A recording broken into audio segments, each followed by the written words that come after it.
지금은 이제 은퇴를 하고 축구 해설위원이 된 이영표 선수가 한 경제방송에서 인터뷰하는 내용을 들었습니다.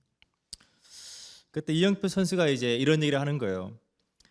그가 이제 대학 축구 선수로서 활동할 때 국가대표만 되면 참 행복할 텐데라고 생각했다는 거예요. 그가 이제 그 대학 축구팀의 주장이었음에도 불구하고 오히려 후배들은 국가대표가 되고 동료들은 국가대표가 되는데 정작 자신은 국가대표가 안 되는 거예요. 오히려 다른 사람들이 쉴 때 본인은 쉬지 않고 단 하루도 거르지 않고 열심히 그렇게 연습하고 준비함에도 불구하고 국가대표가 되지 못하는 거예요. 그러면서 생각하기를 축구는 노력만으로는 되지 않는구나, 재능이 있어야 되는구나 라고 그 절망감에 축구 선수를 포기할까라고 고민도 했다라고 하는 거예요. 그런데 한 국가대표 선수가 부상을 당하면서 이영표 선수에게 테스트할 수 있는 기회가 주어집니다. 그리고 그 테스트를 통해서 드디어 꿈에 그리던 국가대표가 드디어 되죠. 여러분 잘 아시는 것처럼 이제 2002년도 한일 월드컵 그때 주역이 되고 그리고 그 결과로 유럽 리그에 진출하면서 소위 사람들이 말하는 성공적인 삶을 이제 살게 되죠. 그 모든 것들을 이루었지만 이영표 선수가 하는 고백은 뭐냐면 그 행복이 일시적인 만족은 주지만 그 행복이 지속되지 못하더라라고 하는 거예요. 오히려 그 행복 뒤에 허무함이 밀려오더라. 분명히 내가 원하는 그토록 내가 원했던 것을 얻었는데 그러한 삶을 살고 있는데 왜 행복하지 않지? 너무 혼란스러웠다는 거예요. 너무 오랫동안 그 목표만을 바라보고 살아왔는데 왜 나는 행복하지 않을까? 그러면서 이영표 선수가 하는 고백은 뭐냐면 행복은 조건이 아니구나라고 하는 것들을 깨달았다라고 하는 거예요. 반대로 오히려 조건적인 행복, 내가 이것을 이루고 나면 행복하겠지. 그 조건적인 행복이 오히려 불행의 씨앗이 되더라라고 하는 거예요.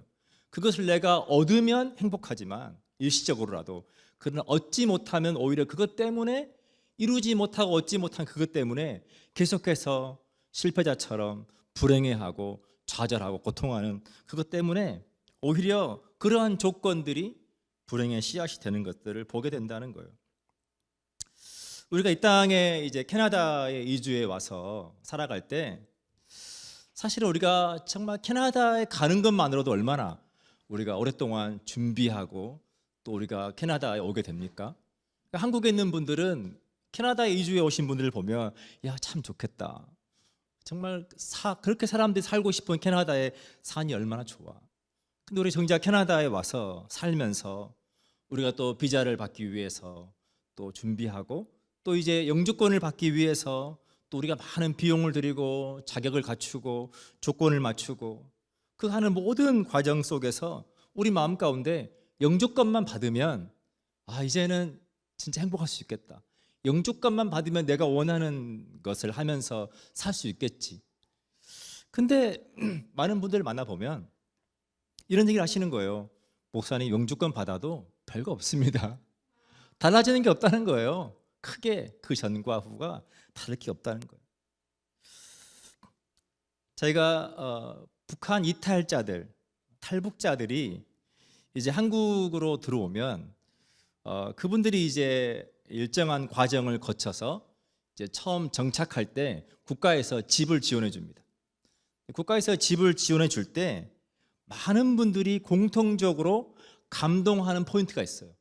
그 포인트가 뭐냐면 의외로 따뜻한 물이 계속 나오는 것이 너무 좋은 거예요. 그동안 북한에서는 따뜻한 물을 얻으려고 하면 많은 수고를 했어야 되는데 언제든지 물 틀기만 하면 따뜻한 물이 나오는 게 그렇게 좋더라는 거예요. 근데 그렇게 먹고 싶었던 쌀밥과 또 고기와 드라마에서나 봤던 그러한 삶을 살게 되었지만 너무나 많은 북한 이탈자들이 경험하는 게 뭡니까? 우울증이 찾아오고 그 속에서 오히려 심지어 다시 북한으로 돌아가는 사람까지 생겨나는. 왜 드라마에서 보는 것 같은 그런 놀라운 삶을 내가 살게 되었는데 왜 행복하지 않을까? 근데 이 이야기가 우리 그리스도인들의 이야기라고 하는 거예요. 분명히 예수 그리스도를 믿었는데 그러면 내 삶이 행복해야 되는데 왜 나는 현실의 많은 상황 속에서 왜 나는 행복하지 않을까? 오늘 솔로몬 왕이 전도서를 기록하면서 젊은 시절의 솔로몬 왕은 아가서를 기록했어요. 사랑에 대한 이야기를 기록했습니다. 그리고 그가 장년기에 이 지혜에 대한 내용을 담은 잠언서를 기록합니다. 그리고 이제 그가 젊은 시절에 많은 여인들과 결혼하고 또 이방 여인들과 결혼하면서 그가 우상을 숭배하고 그로 인해서 하나님 앞에 범죄하고 이제 그 모든 것들을 회개하고 나서 인생의 노년기에 기록한 책이 이 전도서예요. 그런데 이 전도서의 내용에 우리가 오늘 함께 본문을 읽어보면 2절입니다. 전도자가 이르되 헛되고 헛되며 헛되고 헛되니 모든 것이 헛되도다. 모든 것들을 누려보았고 모든 삶을 살아보았는데 인생을 돌아보니 그 모든 것들이 헛되더라. 그러면서 3절에 우리에게 너무 힘이 빠지는 말씀이죠. 해 아래에서 수고하는 모든 수고가 사람에게 무엇이 유익한가? 정말 우리 인생에 원하는 것을 얻기 위해서 열심히 수고하고 살아가는데 솔로몬이 하는 말이 그 모든 수고가 헛되다라고 하는 거예요. 무엇이 유익하냐라고 말하고 있는 겁니다. 그러면서 쭉 오늘 본문의 11절까지 모든 것이 헛되다. 7절에 모든 만물이 피곤하다는 것을 사람이 말로 다 할 수 없나니 눈은 보아도 족함이 없고 귀는 들어도 가득 차지 아니하도다. 살아가는 우리가 경험하는 거 아닙니까? 우리가 정말 좋은 곳에 가서 좋은 것을 구경할 때 우리가 와 너무 행복하고 너무 좋은데 그것이 일시적인 만족을 주지만 내가 대단한 것을 한번 보고 온 그것 때문에 계속해서 내 삶이 행복하지는 않더라라고 하는 거예요. 내가 정말 좋은 이야기를 들었어요. 근데 좋은 이야기를 들어서 그것 때문에 내가 계속해서 행복해야 되는데 들을 때는 행복했는데 그러나 시간이 지나면서 그것도 영원히 지속되지 않더라라고 하는 거예요. 그러면서 모든 것들이 피곤하다는 것을 깨닫게 되더라라고 솔로몬이 말합니다. 근데 우리가 이 전도서를 읽을 때 우리가 굉장히 주의해야 되는 것은 무엇이냐면 전도서의 포인트는 허무주의가 아니에요. 모든 것이 헛되고 헛되고 헛되고 헛되니 허무주의가 아니라는 거예요. 다 의미가 없다. 고생할 필요 없다. 그냥 대충 살아. 어차피 다 그렇게 인생 살다가 가는 건데 뭘 그렇게 애쓰고 수고하며 사냐. 그런 허무주의가 아니라는 거예요. 허무주의를 말하는 것이 아니라 그런 조건들로는 그런 것들로는 우리가 지속적으로 행복할 수 없더라. 다른 무언가가 우리에게 필요하다. 그 얘기를 하고 싶다는 거예요. 오늘 제가 전도서 1장에서 전도서 12장으로 넘어가 보면 이제 솔로몬이 결론적으로 12장 13절로 14절에 이렇게 말합니다. 일의 결국을 다 들었으니 하나님을 경외하고 그의 명령들을 지킬지어다. 이것이 모든 사람의 본분이니라. 솔로몬이 성전을 완공하고 하나님 앞에 하나님 말씀을 들을 때 하나님께서 솔로몬에게 하신 말씀이 뭐예요? 네가 성전을 지었으니 내가 너를 축복하리라, 그 말씀이 아니라 하나님의 명령과 율례와 법도를 지키라, 그래야만 내가 너와 함께하리라, 그 말씀이었잖아요. 근데 솔로몬이 하나님 앞에 범죄하고 그 많은 인생의 어려운 일들 겪고 나서 그가 깨달은 것이 그거라는 거예요. 아, 이 모든 헛되고 헛된 인생, 조건으로는 지속적으로 행복할 수 없는 우리 인생 가운데 우리를 지속적으로 행복하게 해줄 수 있는 것이 있는데 그것이 하나님을 경외하고 그의 명령을 지키는 것, 그것이 모든 사람의 본분이니라. 그것이 가장 우리를 인간답게 하고 그것이 가장 우리를 그리스도인답게 하고 그것이 가장 우리의 인생을 의미 있게 하고 가치 있게 하는 것이더라 라고 하는 거예요. 그러면서 14절에 하나님은 모든 행위와 모든 은밀한 일을 선악 간에 심판하시리라. 잘못된 것은 잘못된 것에 대한 벌로, 애쓰고 수고한 것은 헛된 것이 아니라 그 선한 모든 삶에 대해서 내가 보상하시는 하나님이다 라고 하는 거예요. 이영표 선수가 인터뷰 내용 중에 그렇게 일시적인 행복감을 경험하고 나서 그가 혼란스러운 시간을 지나고, 그리고 그가 어느 날 깨달은 것을 말합니다.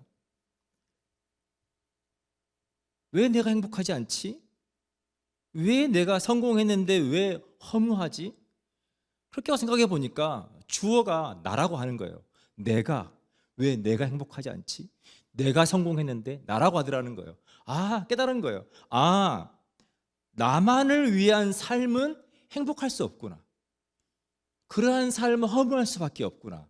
그러면서 생각하기를 너라고 하는 2인칭, 다른 사람, 우리라고 하는 3인칭, 다른 사람을 위한 삶을 살아갈 때 우리 인생은 비로소 의미가 있고, 그리고 우리 인생이 가치가 있고 행복할 수 있구나.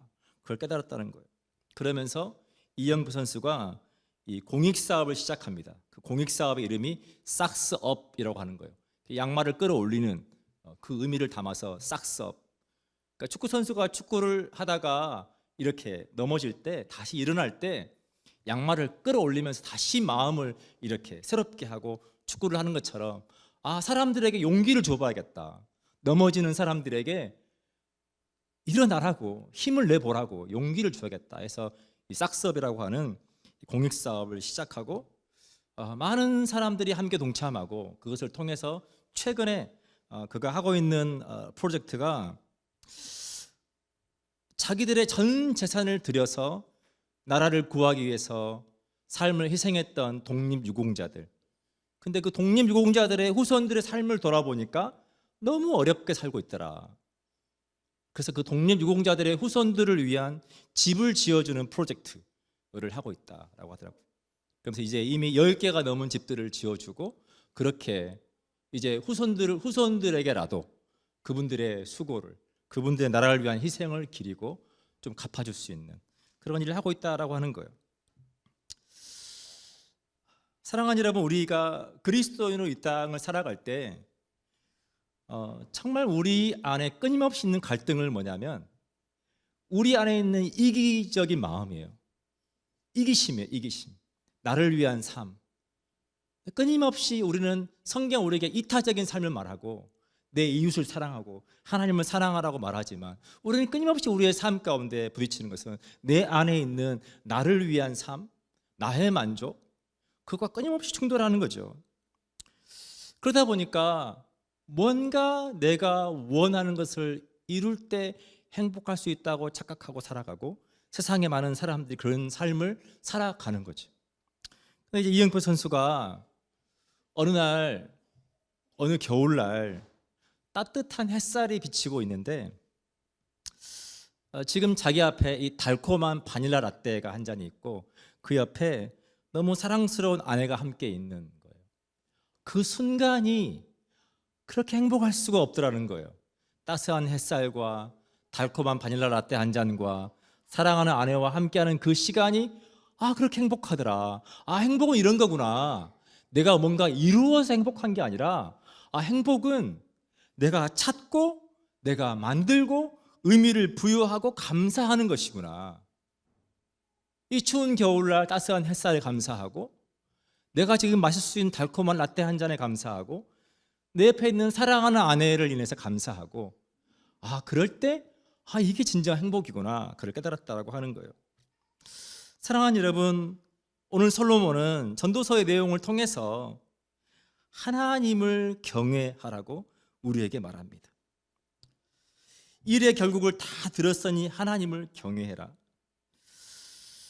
하나님을 경외하는 자에게 성경의 약속은 어떻게 하나님께서 역사하시는지를 우리에게 보여줍니다. 잠언 14장 26절은 이렇게 우리에게 약속합니다. 여호와를 경외하는 자에게는 견고한 의뢰가 있나니 그 자녀들에게 피난처가 있으리라. 하나님을 경외하는 자는 우리가 세상적인 표현으로 빽이 있다는 거예요. 견고한 의뢰가 있다, 백이 있다는 거예요. 우리에게 비빌 언덕이 있다는 거예요. 내 힘으로 안 되면 하나님께서 해결해 주신다, 그 믿음이 있다는 거예요. 사랑하는 여러분, 우리가 이 세상에서 우리의 노력과 우리의 실력만으로 안 되는 것이 얼마나 많습니까? 그런데 그것 때문에 우리 인생이 힘들고 어렵지만 하나님께서 우리 인생의 마스터가 되어 주셔서, 이번에 저희가 예수님의 사람 성경 공부를 하면서 당신에게 있어서 예수님은 누구입니까? 라고 한 질문이 있었는데, 저는 예수님은 제 인생의 마스터이십니다 라고 했어요. 왜냐하면 제가 지금까지 살아오면서 늘 나는 부족하지만, 연약하지만 어떤 믿음이 있냐면, 잘못해도 괜찮아, 해봐, 내가 뒷마무리는 다 할게.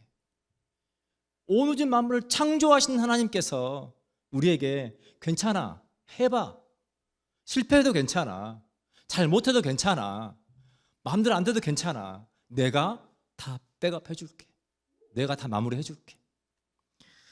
그게 여러분 잠언의 약속이라고 하는 거예요. 말라기 4장 2절은 우리가 이렇게 말합니다. 내 이름을 경외하는 너희에게는 의로운 해가 떠올라서 치료하는 광선을 바라리니 너희가 나가서 외양간에서 나온 송아지같이 뜨리라. 아멘.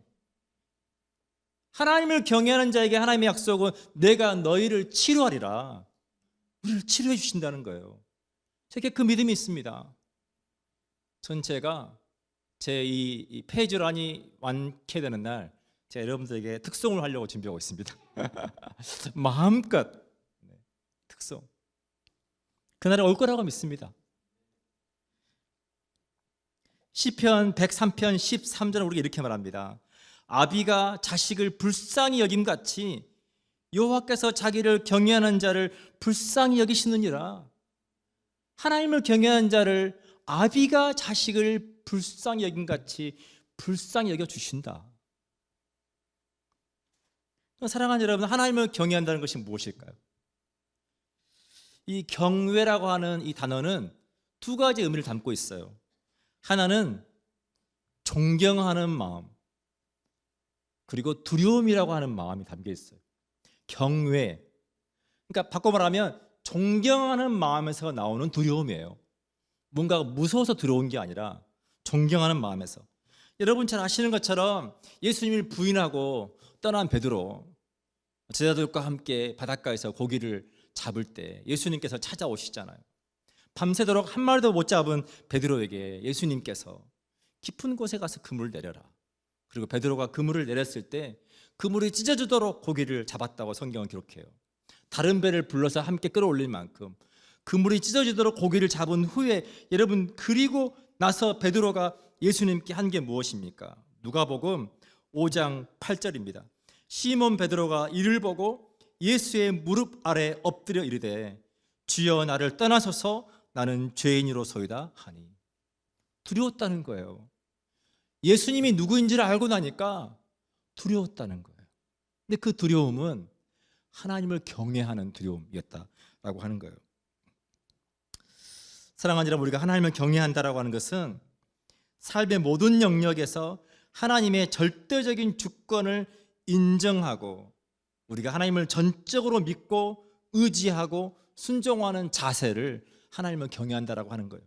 사랑하는 여러분, 하나님은 우리가 전적으로 신뢰할 만한 하나님이십니다. 우리가 모든 것들을 믿고 하나님께 맡기고 우리가 순종할 수 있는 분이 하나님이십니다.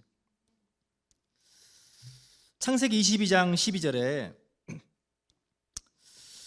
하나님께서 아브라함에게 이삭을 번제물로 드리라 라고 말했을 때, 여러분 잘 아시는 것처럼 아브라함이 이삭을 모리아산에서 번제로 드리죠. 그때 마지막 순간에 창세기 22장 12절은 이렇게 말합니다. 사자가 이르시되 그 아이에게 내 손을 대지 말라. 아브라함이 칼을 들어서 이제 이삭을 죽이려고 할 때 그 아이에게 손대지 말라, 그에게 아무 일도 하지 말라. 내가 내 아들 내 독자까지도 내게 아끼지 아니하였으니 내가 이제야 내가 하나님을 경외하는 줄을 아노라. 하나님께서 아브라함에게 요구하신 것은 아들을 죽이라 그 말이 아니라, 하나님께서 아브라함에게 보고 싶으신 것은 네가 하나님을 전적으로 신뢰하냐? 그 믿음을 가지고 네가 내 말에 순종할 수 있느냐? 하나님께서 그걸 보시기 원했던 거예요. 근데 아브라함이 하나님 앞에 그 믿음을 보이죠. 그리고 나서 내가 이제야 하나님 경외하는 줄을 내가 아노라. 사랑하는 여러분, 저와 여러분에게 그 하나님을 경외하는 믿음의 길을 축복합니다. 하박국 선지자가 하박국 3장 17절로 19절에서 이렇게 고백합니다. 비록 무화과 나무가 무성하지 못하며 포도나무에 열매가 없으며 감람나무 소출이 없으며 밭에 먹을 것이 없으며 우리의 양이 없으며 외양간에 소가 없을지라도 나는 여호와로 말미암아 즐거워하며 나의 구원의 하나님으로 말미암아 기뻐하리로다. 주 여호와는 나의 힘이시라. 나의 발을 사슴과 같게 하사 나를 나의 높은 곳으로 다니게 하시리로다. 아멘. 여러분, 한 농부가 자기의 삶의 고백으로 지금 드리고 있는 게 아니에요. 하박국 선지자가 지금 이 하박국서를 기록할 때는 나라가 국제적으로, 국가적으로 정말 위기 가운데, 국가적으로 부패함 가운데 있는 시기였어요. 나라에 희망이 없는 시기였어요. 그 희망이 없는 시기에 하박국이 고백하는 고백은 나는 여호와로 말미암아 즐거워하리라. 비록 여러분 삶 가운데 비록 어떤 부분이 여러분의 기대한 것처럼 되지 않아도 나는 여호와로 인하여 즐거워하리라. 사랑하는 여러분, 오늘도 우리 삶 가운데 또 우리 공동체 가운데 어려움들은 많이 있습니다. 매일매일 수많은 문제들 속에서 우리가 그 문제들과 부딪히고 또 그 문제들을 해결하고 또 그 문제들 때문에 때로는 우리가 낙심하고 마음고생하고 할 때가 얼마나 많습니까? 회복될 기미가 보이지 않고 때로는 빠져나올 수 없는 늪에 빠진 것처럼 수많은 문제와 어려움들이 마치 눈에 보이지 않는 지뢰처럼 우리 앞에 놓여 있을 때가 여러분 얼마나 많이 있습니까? 담대하게 나가야 되는데 어디에 지뢰가 묻혀 있는지 알 수 없어서 앞으로 나아가지 못하는 것 같은 여러분 그런 상황이 얼마나 많이 있습니까? 근데 여러분 하박국 선지자는 그러한 상황 속에서 이렇게 고백합니다. 주 여호와 나의 힘이시라. 하나님께서 날마다 나에게 힘을 주십니다. 이 고백이에요. 당장은 숨이 막히고 내일이 오지 않으면 좋겠다고 생각될 만큼 너무나 큰 고통과 스트레스가 있어도 나는 하나님께서 힘 주심으로 이 하루를 살아갈 수 있습니다. 하나님께서 힘 주심으로 이 하루를 살아낼 겁니다 라고 하는 신앙 고백이라고 하는 거예요. 사랑하는 여러분, 하나님은 반드시 우리를 회복시키시는 하나님이십니다. 우리를 구원하시는 하나님이십니다.